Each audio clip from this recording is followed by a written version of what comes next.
예, 안녕하세요. 코인 알려주는 허씨입니다. 예, 오늘 제가 준비한 영상은요, 비트코인 미국 준비 자산으로 채택될까, 요런 제목으로 영상을 준비했습니다. 예, 제 장비도 좀 업그레이드가 돼서요, 이제 요렇게 배경을 제가 싹 날렸거든요.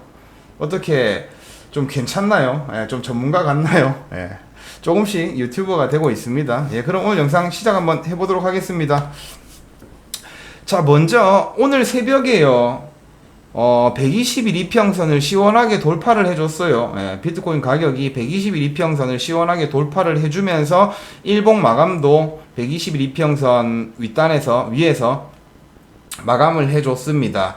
예, 그래서 이거는 기분이 좋은 상황이죠. 근데 제가 한 가지 말씀드릴 건, 제가 이전에 64K에서 리스크 관리를 좀 하자라고 말씀을 드렸는데, 그때 리스크 관리를 해야 되는데 막 전량 매도하고 막 이렇게 하시는 분들이 좀 계시는 것 같더라고요. 근데 어찌됐든 제 관점이 좀 틀렸던 건 인정을 하겠습니다. 근데 제가 말했던 건 몇 번이나 영상을 또 다시 올려드렸잖아요. 그죠? 제가 말하는 리스크 관리라는 건 20%에서 30% 정도 현금화를 시켜놓자는 거예요. 비트코인이든 뭐든 투자를 할 때 현금 없이 몰빵을 해버리면 너무 이제 가격이 오르고 내리는 거에 대해서 일희일비가 심해지고 막 감정폭이 막 엄청 감정 변화가 심하고 스트레스를 받으니까, 그래도 현금을 한 20% 정도 들고 있으면 가격을 이제 조금 더 시장을 좀 냉정하게 바라볼 수 있다, 그런 의미에서 올라가더라도, 올라갈지 내려갈지 모르지만 지금 120일 이평선 저항 맞고 막 이렇게 하고 있는데, 올라갈지 내려갈지 모르지만 리스크 관리는 좀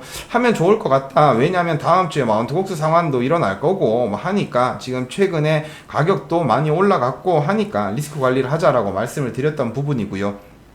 어찌됐든 가격은 좀 상승해줬다. 근데 지금 120일 이평선을 돌파해서 안착을 했는데, 일봉 마감을 했는데, 여기서 어떻게 추격 매수라도 해야 되나요? 이런 거 물어보시는 분들이 계시거든요. 근데 제가 말한 리스크 관리는요, 이렇게 그냥 치고 올라갔으면 여기서 추격 매수는 아니에요. 저는 개인적으로 그런 투자 방식을 선호하진 않거든요. 만약에 다음 주에 마운트 곡스 물량이 풀리고 또 이런저런 악재들 때문에 조정을 조금 받는다, 그러면 들어갈 수 있는 구간이 나올 수도 있겠죠. 근데 그러지 않고 계속 쭉쭉쭉쭉 상승한다, 그래도 저는 추격 매수는 안 해요. 어느 정도까지 올라갔다가 다시 이제 저항을 맞고 좀 내려올 때 추가적인 매수를 하거나, 아니면 여유 시드를 조금 들고 있는 걸 추천을 드립니다.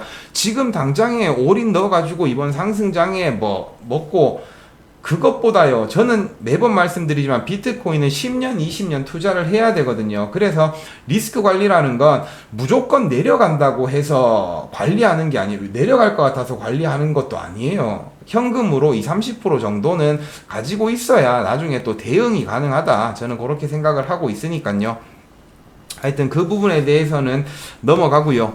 자, 이슈들에 대해서 한번 이야기를 좀 해볼게요. 코베에서 7월 23일 날 이더리움 현물 ETF 이제 발행한다고 요렇게 내용이 나왔어요. 예, 그러니까 어지간하면 23일 날 이더리움 ETF 출시가 되는 것 같아요. 진짜 무슨 엄청난 변수가 생기지 않는 이상은 이더리움 ETF가 이제 발행될 것 같다, 그렇게. 거기에 대한 내용은 이전 영상에서 제가 좀 자세하게 다뤄뒀으니까요. 그거 참고하시고, 그리고 어제 비트코인이 조금 상승했던 이유 중에 하나는 그 마이크로소프트랑 보안 관리하는 회사랑 업데이트 이런 거 하면서 지금 블루 스크린 뜨고 엄청 이제 IT 중단되고 비행기 철도 이런 거 다 마비되고 난리가 한번 났었죠. 근데 이제 비트코인은 말짱했다, 이렇게 신시아 루미스 미국 상의원이 광범위한 사이버 중단으로 영향받지 않은 화폐가 무엇인지 아십니까? 이렇게 이야기를 하면서 비트코인에 대한 어필을 조금 해줬어요. 해줬고, 플러스로 이제 트럼프가 비트코인 컨퍼런스에서 비트코인을 미국 준비 자산으로 만들겠다, 이런 이야기를 할 거라는 찌라시가 지금 돌고 있어요. 그래서 그 찌라시가 어디서 나왔는지 보면은,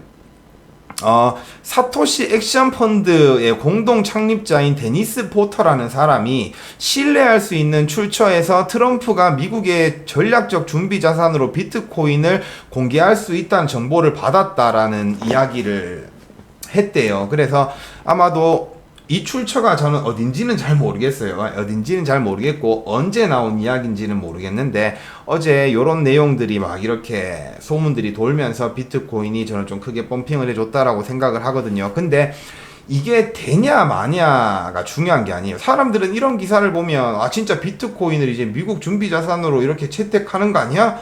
막 이런 생각을 하시는데요. 가격까지 펌핑이 되면. 근데 그게 막 될 일은 별로 없어요. 사실 이게 트럼프가 뭐 지금 대통령이 된 것도 아니고 대통령이 된다고 한들 이건 지금 뭐 당장에 뭐 하자 그래 좋다 이렇게 해질 건 아니거든요. 왜냐면 이거는 이제 미국 재무부와 연방준비제도와 이제 막 그런 막 국가 막 이제 막 여러 기관들의 이제 검토를 거쳐서 회의를 거쳐서 아주 복잡하게 정부와 금융기관의 최고 수준에서 복잡한 의사결정이 수반된다. 그리고 광범위한 심의가 필요하다. 그러니까 엄청 시간은 오래 걸리겠죠. 시간도 오래 걸리고 이렇게 되려면 아직 먼 얘기다. 하지만 만약에 트럼프가 비트코인 컨퍼런스에서 이런 이야기를 실제로 한다? 그러면 가격이 펌핑하겠죠. 근데 반대로 그런 언급이 없다? 그러면 이제 사람들은 기대감에 조금 가격이 올랐는데 이제 트럼프가 뭐 그런 이야기를 안 하게 되면 좀 실망 매물이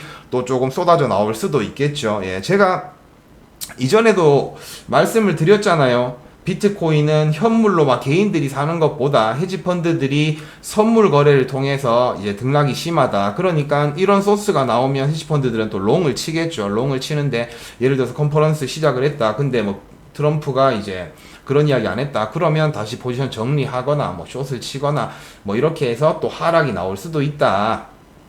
저는 그렇게 생각하고 있습니다. 그래서 다음 주는 마운트 곡스 상환에 관련된 것도 있고 이제 기대감에 가격이 조금 올라갔는데 요게 또 어떻게 조정받을지 모른다. 저는 그렇게 생각을 하고 있고요. 자, 그리고 요거 보시면은 어제 비트코인 가격이 딱 올랐을 때 제가 요거를 캡처를 해놓은 건데 비트코인 아카이브에서 요런 트윗을 올렸거든요. 비트코인 알파를 몇 달 또는 몇 년 전에 미리 원하시면 다음을 따르세요. 뭐 번역이 좀 이상한데요. 뭐냐면 매크로스코프라는 트위터가 있어요. 트위터가 있는데 이 트위터에서 2년 전에 이런 트윗을 올렸어요. 뭐냐면 테드 크루즈라고 미국 상의원인데 이 사람이 비트코인 관련된 영상을 올렸는데 이게 200만 뷰 가까이 나오면서 되게 엄청난 주목을 받았어요. 그러면서 이 매크로스코프라는 데서 뭐라고 내용을 올렸냐면 정치권에서 유권자 참여에 대한 화제가 되고 있다. BTC 가격이 전혀 이런 거 필요 없고 2024년 선거를 위해 공화당 플랫폼에 BTC가 포함되고 새 행정부가 승리하면 BTC를 크게 활용할 것입니다. 아마도 국가적 자산으로 보유할 것입니다. 라는 이야기를 했어요. 이걸 2년 넘게 22년 2월 27일이니까 뭐 한 2년 5개월 전에 이걸 올린 거잖아요. 그죠? 근데 지금 현실적으로 그렇게 되고 있잖아요. 지금 공화당에서 이제 트럼프가 이 선거 전에 막 이렇게 표심을 사기 위해서 비트코인을 활용을 하고 있고 공화당 의원들은 다 이제 또 막 그걸 친화적인 발언들을 하고 있고 그렇게 이 트위터 말대로 가고 있어요. 예. 그리고 최근에는 이제 국가적 자산으로 보유할 거라는 그런 찌라시들도 돌고 있으니까요. 내가 2년 전에 이야기했지 이렇게 될 거라고 지금 막 현실이 되고 있잖아. 이런 내용을 어제 트윗을 올렸거든요. 근데 그걸 영향력 있는 비트코인 아카이브에서 리트윗을 하는 바람에 사람들이 뭔가 이 찌라시에 대한 좀 열광을 하지 않았나 저는 그렇게 생각을 하고 있습니다. 예, 이 트위터가 되게 잘 예측을 한 건 맞죠. 예, 예측을 한 건 맞는데 2년 전에 얘가 이런 트윗을 올렸다고 해서 뭐 준비 자산으로 책대된다 이런 건 아니거든요. 그냥 사람들의 기대감이 높아졌다. 그렇게 볼 수 있겠고요. 자, 악재도 있어요. 어제 영국의 신임 재무장관 레이첼 리브스가 지금 국고를 튼튼하게 하기 위해서 50억 달러 상당의 정부 보유 비트코인을 매각해야 된다라는 뭐 입장을 좀 밝혔어요. 예, 그래서 블룸버그에서 이런 기사가 나왔는데요. 이게 독일 물량도 풀렸잖아요. 근데 지금 또 영국 물량이 풀릴 수도 있다. 이게 또 악재로 작용을 할 수 있거든요. 만약에 진짜로 풀린다고 하면. 그러니까 제가 리스크 관리를 하자고 계속 말씀을 드렸죠. 그 이유가 이런 거예요. 지금 올라갈지 내려갈지 모르겠는 거예요. 도저히 모르겠다 이거예요. 시장 상황은 되게 좋아지고 있는데 또 한편으로는 단기적으로 풀릴 매물들이 좀 있고, 그래서 헤지펀드들이 뭐 세력들이 숏을 치고 막 개미 털고 이렇게 할지 안 할지 알 수 없다는 거예요. 근데 제가 생각할 땐 가격이 많이 상승했으니까 한번 털고 가지 않을까 이런 생각을 가지고 있기 때문에 그냥 이럴 때는 조금 리스크 관리 조금 하면서 매물을 조금이라도 이렇게 덜어놓고 가는 게, 가격 상승하면 뭐 올라서 좋고 내려도 그래도 어느 정도 해칭은 했네. 해칭이 뭐냐면 그냥 이제 보험이에요. 보험. 떨어질 수도 있으니까 뭐 어느 정도 이렇게 보험을 쳐놓자, 조금 현금화 살짝 시켜서, 그런 말씀을 드리는 거고, 어찌됐든 제가 64K에 말씀드렸어요. 그러니까 지금 2.5K 올라갔잖아요. 그래서 제 관점은 틀렸습니다. 보시면 제가 그때 64K에서 리스크 관리 하자라고 했을 땐 그날 밤에 마운트곡스 크라켄 지갑으로 물량 이동되고 나서 그날 밤에 미장 시간에 가격이 하락할 것 같다라는 생각이 1번이었고요.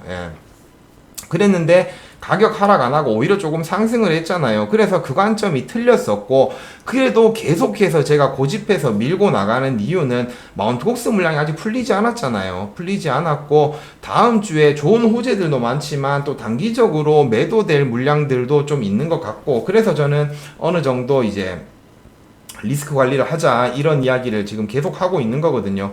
당연히 다음 주에 뭐 별일 없이 또 상승할 수도 있습니다. 그건 알 수가 없어요. 그러니까 뭐 본인 판단이에요. 아시겠죠? 자, 지금 만약에 제가 리스크 관리하면 좋다라고 말씀을 드렸을 때 진짜 올매도 한 사람들도 있을 거 아니에요. 간혹 있어요. 저를 너무 신뢰하셔가지고 제 말 듣고 올매도 한 사람들이 있어요. 그런 사람들 같은 경우는 지금 정말 애매하거든요. 지금 이 상황에 다시 살 수도 없고, 맞잖아요. 근데 이대로 가만히 있자니 가격은 또 갑자기 나만 두고 뭐 엄청 펌핑할 것 같고, 그래서 멘붕이 온단 말이죠. 그러니까 저는 비트코인을 장기적으로 보유하는 걸 추천을 드리잖아요. 장기적인 보유를 추천을 드리고, 진짜 이게 뭔가 하락할 시그널이 보인다라고 하면 어느 정도 물량을 살짝 현금화 시켜놓고, 그러면 올라가면 또 올라가서 좋고, 내려가면 좀 리스크 관리 조금 했으니까 좋고, 이런 의미에서 말씀을 드리는 거거든요. 저 같은 경우에는 비트코인을 되게 좋아하고 비트코인을 10년, 20년 계속 가지고 갈 생각을 하고 있는 사람이에요. 그렇기 때문에 제가 말하는 리스크 관리라는 말을 제가 처음 했거든요. 그죠? 방송하면서 처음 했잖아요. 그죠? 그래서 저는 하여튼 그렇게 생각을 한다. 그리고 비트코인이 당연히 올라갈 거라고 생각하고, 근데 다음 주는 조금 제가 봤을 때 위험해 보이니까, 상승하기도 많이 상승했고, 그래서 이런 입장을 계속 고수하고 있는 겁니다. 하여튼 오해가 있으신 분들 같은 경우에는 너무 저를 신뢰해서 막 이렇게 매수 매도 하지는 마시고, 그리고 혹여나 제가 뭐 리스크 관리를 해야 된다, 뭐 다음 주에 하락할 수도 있을 것 같다 이런 이야기를 한다고 해서 막 진짜 올매도 하신 분들은 본인 판단이 맞긴 하지만, 그래도 어찌됐든 저의 영향을 좀 받은 부분이 있기 때문에 제가 그분들한테는 또 좀 죄송하다라고 사과를 좀 드리겠습니다. 오늘 제가 준비한 영상은 여기까지고요. 자, 다음에 또 좋은 영상으로 찾아뵙도록 하겠습니다. 시청해주셔서 감사합니다.